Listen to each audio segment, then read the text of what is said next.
What up? Hello. Okay, when I was, how old was I? I think it was like seven. Yeah, when I was 17, me and my first boyfriend, we were like, I don't know, this is a complicated story, so we'll just give you the short version. No, the non-tangent version. Do tell. We, we took a Greyhound up to Philadelphia and like slept under a bridge for like 10 days or something, and we had never been to Philadelphia. Like, we're in Dallas, Texas, so it was like quite the adventure, you know what I mean? Yeah, And sounds like like it. he came like, I don't know, he had like a nice family, and they were like I don't know, they were truly good, clean Christians or whatever. And he didn't tell his mom what we were doing. Like, well, actually, he fucking lied to her. He essentially, and I didn't know he lied to her. Okay, sorry. So our side was being homeless is the way. Like, we had this youthful romantic idea that being homeless was the way. I don't know how to describe it. There was a lot of vagueness, but there was a lot of warm feelings. Okay. So we have this idea that I don't know, like, that there's some sort of freedom to be had. The adults have figured out nothing, and we have a hunch that it's this way. So let's just spend 10 days kind of doing this thing, right?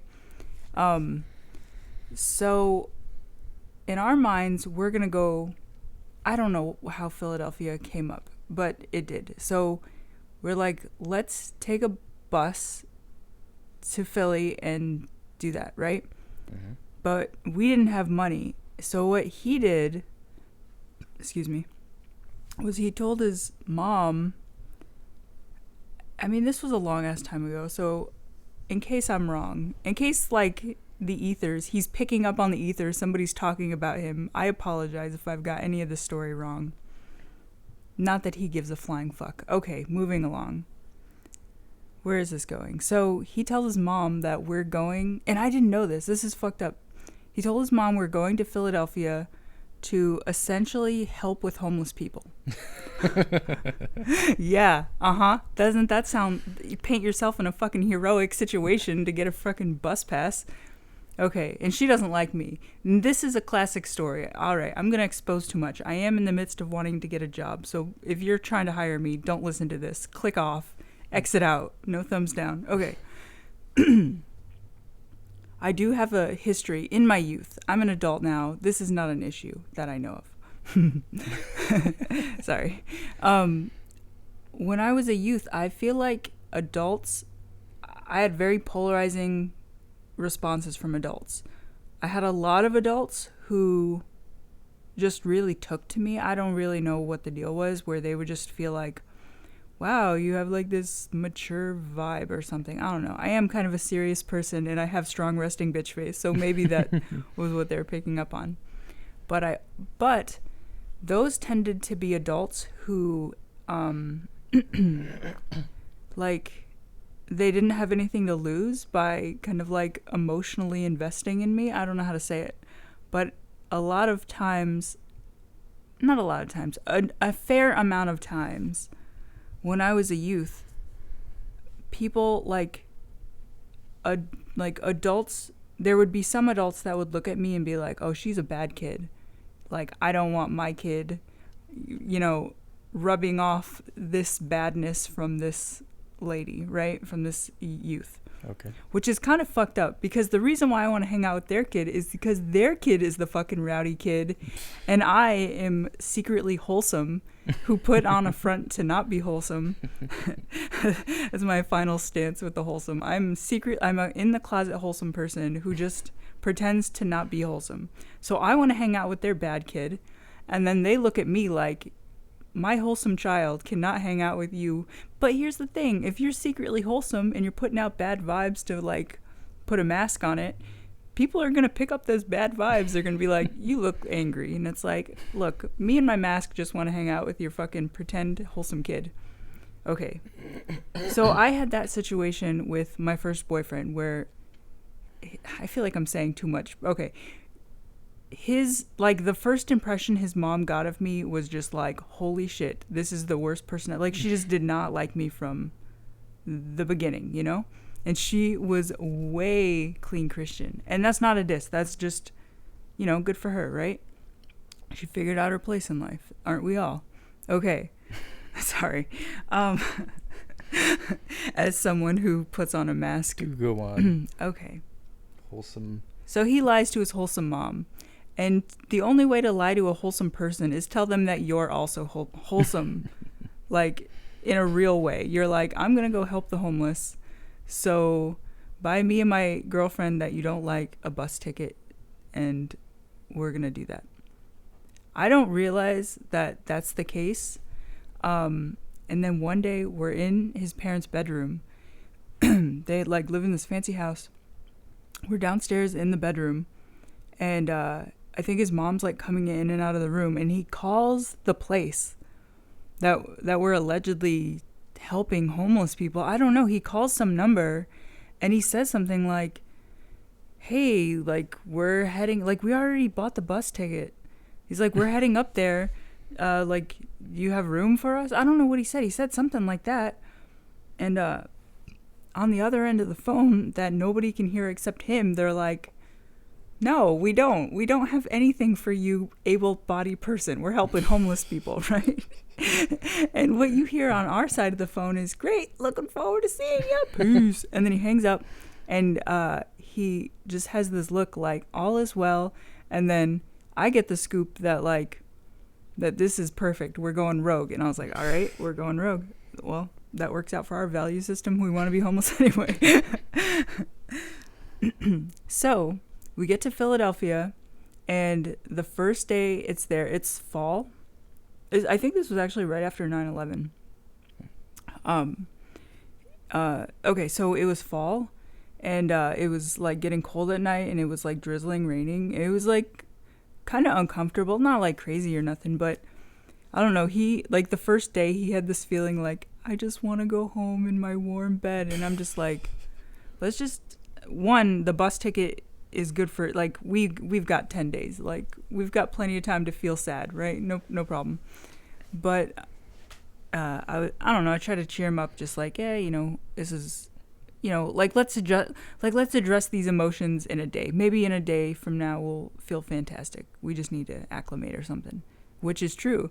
After a day, we're like running the streets like we own this shit. We're just like, rain, bring it. I don't know. We had a whole community of like real homeless people that, like, there was like the one homeless guy who took us, like, not under his wing, because we didn't hang out with him, and he did say he almost stabbed us one night. It was kind of crazy.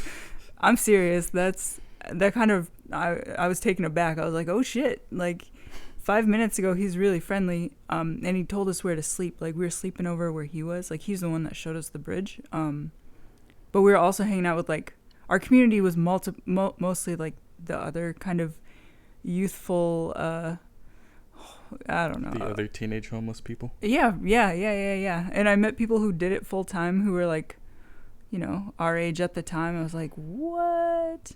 That's amazing. Like, you get it more than I get it. Anyway, where the fuck is this going? This has nothing to do with what I sat down to talk about. What did I sit down to talk about? I don't know. You went straight into this one. I know, dude. Sorry. I can't work on that. That's part of the wholesomeness. It's baked in. Okay. So after 10 days of, air quotes, living in Philadelphia and like running around and like just, I don't know, embracing youth or whatever, embracing adventure, it essentially wired my brain to feel like Philadelphia is the greatest city on planet Earth. I just connected the dots that if you want to feel amazing, you go to Philadelphia. So I was 17 at that time, and then when I turned, so after that, I always had this feeling like, man, I want to go back to Philadelphia. I didn't ever think like, oh, I'm going to be homeless full time, which would have made more sense given my value system. Okay. I see. So years later, when I was 20, I was like, fuck it, I'm doing it. So I moved to Philadelphia. I didn't last that long. I think I was there like, I don't know, like 6 months or something. And I had like a job. I got a job before I moved there. Pat on my back. Okay, this is where this is going. I'm not here to talk about all that. I'm here to talk about this. So the 6 months that I was in Philadelphia, I was pretty much alone. I was dating somebody else, and I was waiting for him to move up. Like, we had a few more, like, there was just, like, I don't know, I think there was, like, 3 or 4 months where I was just alone waiting on him to move back up there, or to meet me up there. So I had all this time where I'm just walking around, like, Center City or whatever, where there's all these, you know, it's just, like, where you walk around, and, like, all the shops and all the stuff. Okay, so there's, like, a huge, like, at least at the time, I'm 36. I'm almost 36 now. So this was a long ass time ago. This was 16 years ago. At the time, there were like all these kind of like, I don't know, like African pride shops. I don't really know what you call it, but they just, you know, they sell like, there's like a bookstore of just like authors who are just like African American or something, you know, like there's just a lot of shops that have a lot of, you know, like black people pride or whatever. So all these shops are hanging around, and a lot of them, and I don't know if this is good or bad, but a lot of them have, or had at the time, like huge Bob Marley posters. All of them like had these huge Bob Marley posters. Okay, so for, I don't know, 6 months, every time I walked around, I would just see all these Bob Marley posters. I don't know, it did something. It seeped into my brain. Did you get one? No, not in that way. It didn't seep in that way. I did not. Okay. So, dude, when you see Bob Marley, do you have any, like, just not the music, but like the picture, the persona, you know what I mean? The idol. When you see Bob Marley, what vibe or feeling or emotion or like warmth, like what, or hate? What do you feel? What do you feel when you see Bob Marley? I need to know. I have the same feelings as when I see Che Guevara. Or that Misfits logo. Well, is there an emotion?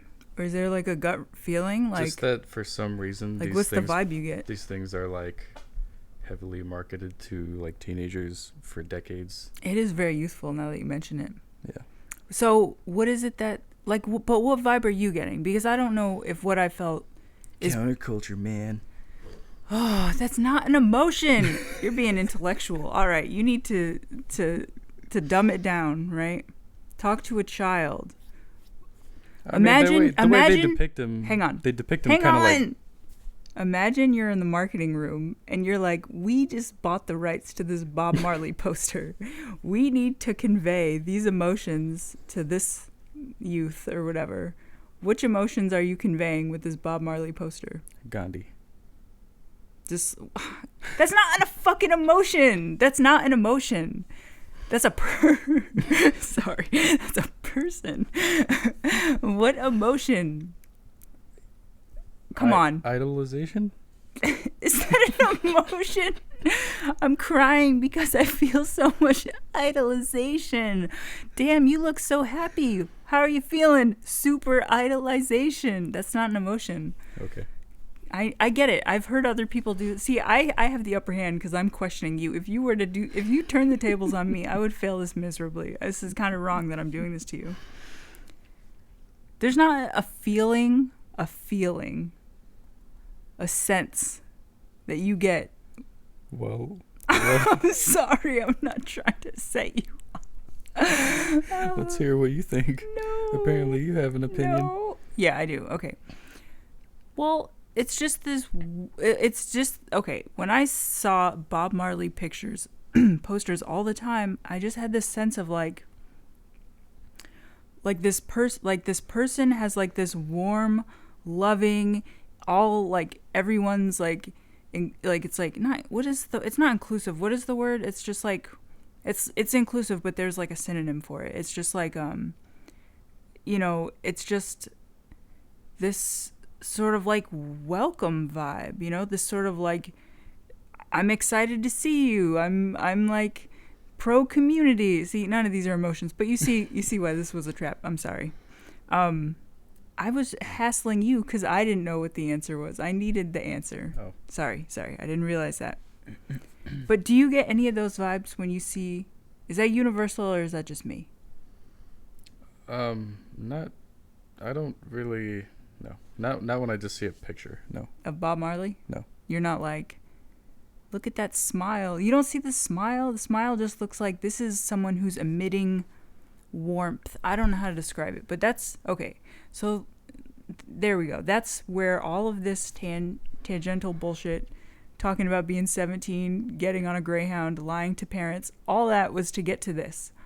Was that for months I would just see this image of Bob Marley, and it seeped into my brain. Oh, but to plant the seed, the seed that planted before that was I have a friend who I'm still friends with. So I've been friends with him for 20 years. Yeah, dude, I think I met him when I was 17, so this will make... Yeah, 19 years this year. Okay, moving along. I like numbers. Okay. Think. So he planted the seed because at the time he was a huge ass hippie. Who knows? Maybe he's still a hippie. We'll not put that on him now. We'll let him label himself. Okay. No labels. Okay. So he was a huge ass hippie, and I remember him saying... And he's thoughtful. So it's like, it didn't just seem like platitudes. It seemed like he was really saying something, but I didn't understand what he was saying. But he was saying something like, he said, like, I remember him saying, and maybe even making stickers that would say, this is a youthful thing to say, someone made a sticker, love is free, give it away. I remember him saying that, and just, I mean, he didn't say it, that was the direct quote, but he said it in a more, I don't know, he put more heart into it. I just kind of threw it across the room with my mouth. Okay. So he would say, love is free, give it away. And it was just like, that sounds abstract and lame. Okay. But then, so he planted that seed. And then, okay, I'm repeating myself. And then I see Bob Marley. And then Bob Marley's shining face is like watering the seed of this platitude or whatever in my mind. And then...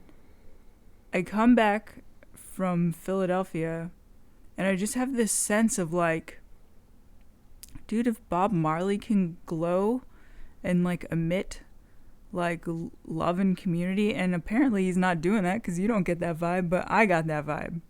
I got the vibe that, you know, what I just said. Okay, so I came back to Texas and then I just had it in my head like, you know, I started doing...